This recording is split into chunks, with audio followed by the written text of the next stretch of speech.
Hey there, CPO here, and I want to show you a really cool monster truck. This guy from Dromida. Alright, so this is the monster truck from Dromida.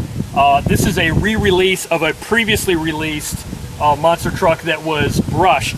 They've updated it now. It's completely brushless, which equates to more efficiency. So you should get longer battery life and more speed out of it. It comes with everything you need to actually take it out right now like we're about to do, including batteries. I'm removing these little clips so that we can get inside and take a look at the hardware. Again, it's a 5300 kV brushless motor. It's got a nice 25 amp ESC. Here's the receiver. It is all-time all-wheel drive, and it's waterproof. Okay, maybe water resistant, but it should be able to handle getting wet. But it's basically ready to run. All I did was charge the battery, which to get to the battery, again, there's two more of these little pins and the battery hold down bar. And then there you go. Now this can run a LiPo battery. It is set up, actually, the ESC is set up by default to run LiPo, but it comes with nickel metal hydride. But if you switch to LiPo, you'll be set if you leave it in its stock form. If you choose to continue running nickel metal hydride, they actually come with an instruction sheet to tell you how to set the ESC for a lower voltage cutoff, which will give you more runtime on these batteries. The LiPos you don't want to overrun, but these aren't so bad. So anyway, so let me put this battery back down in here. Oftentimes, in most cases, trucks like this will come with these little C-clips, and a lot of people wonder, what are these for and what do they do for me? And in many cases, the manual is silent on that, and that happens to be the case with this Dromida truck as well. These are preload spacers for the springs, and I'll show you here. It comes with 4 of them, larger size, already installed, and they go right into the top of the spring. What this does is it preloads the spring compression for your suspension. Now, what you have it set at is a pretty good preload. Basically, you've got good up and down travel by default. So if I go into a hole, I've got some room for the suspension to rise, and if I go over a bump, I've got some room for the suspension to compress. So that's a pretty good preload, but over time, if it starts to sag down, what you'll do is add a few of these clips to raise the body of the truck back up. So that's why the packages always come with a few extra clips. So user preference on how you want to run the truck. If you put more weight, obviously you want to use clips to raise the suspension, and you'll use those preload clips to do that. So it's enough about that. Let's put the body on and let's go play. All right, so this controller is a pretty basic 2-channel controller. You basically can flip up the top and have access to some things. Let me show you what these are for. First of all, the bottom one is your dual rates for your steering. So if you want more sensitive steering, turn it to 10. If you want less sensitive steering, turn it to 0. Somewhere in the middle is probably going to be the sweet spot. But as you steer, if it's going too fast for you, then you can just slow this down a little bit by adjusting that dual rate.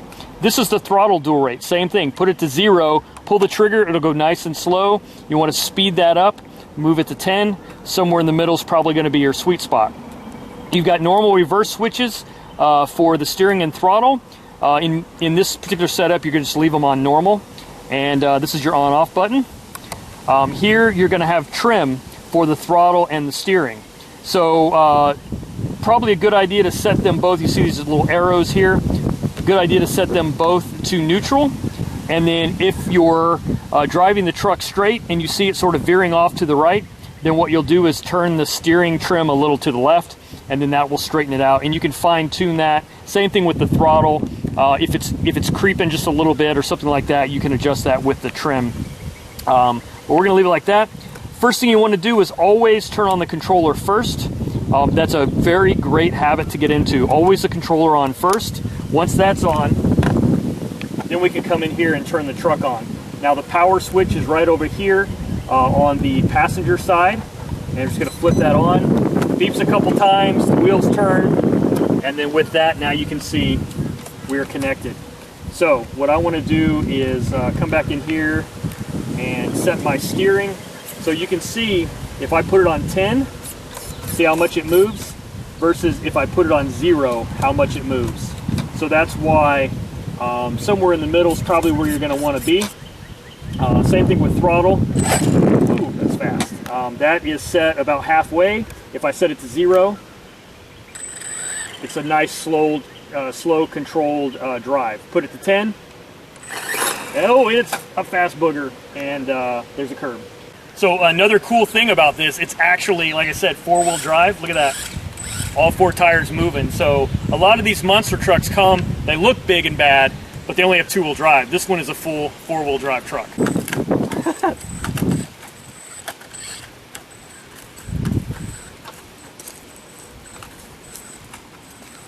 Let's take the stairs.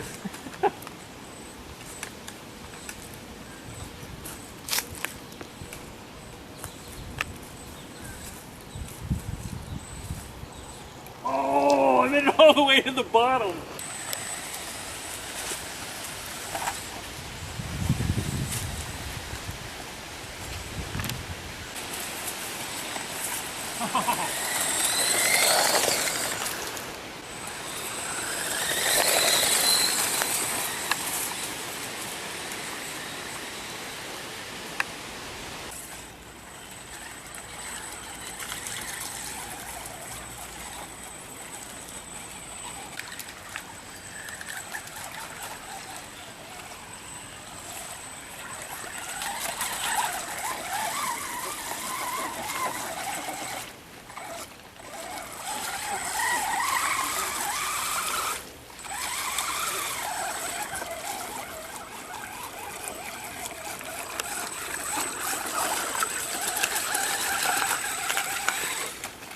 All right, so one thing we can confirm is its waterproofedness. As you saw, we ran it through the stream. If the ESC happens to fill up with water, it will act goofy, dump all the water out. It's probably not designed to be run underwater, so just keep that in mind. But what I do want to show you, and why I had this apart, is how you can set up the ESC and make adjustments. Let's say you wanted to change something on here from factory, or you wanted to adjust it from a nickel metal hydride to a LiPo battery.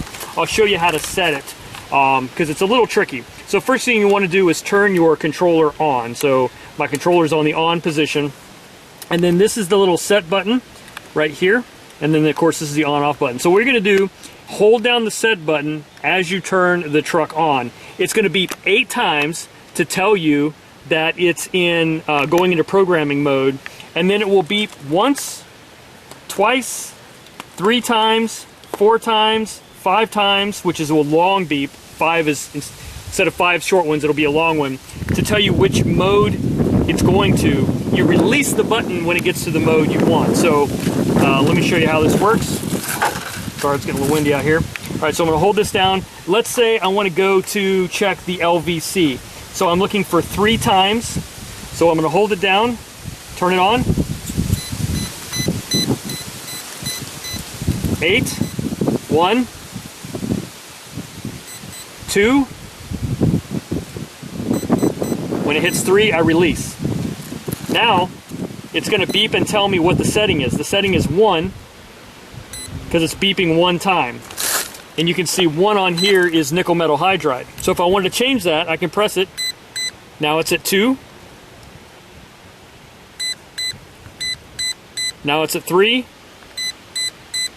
Now it's at 4 if I was going to a LiPo. 5. 6 is a long and a short, and then I'm going to go back to 1. So when you've got that set where you want it, just turn the ESC off and then start all over again. Hold it. Beeps 8 times.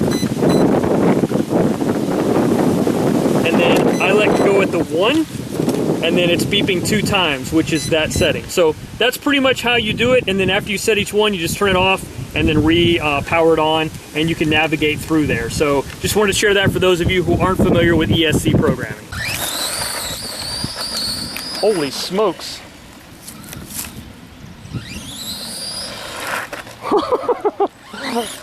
That's awesome. Ah.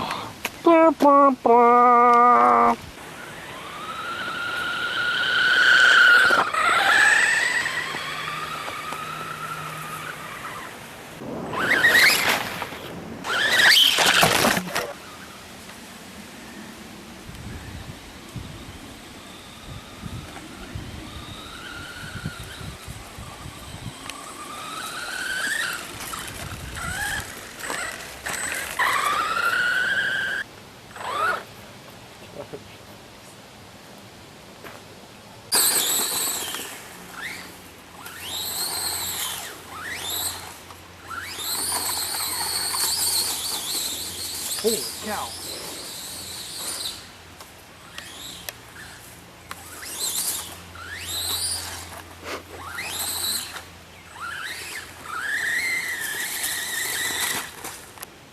That's crazy.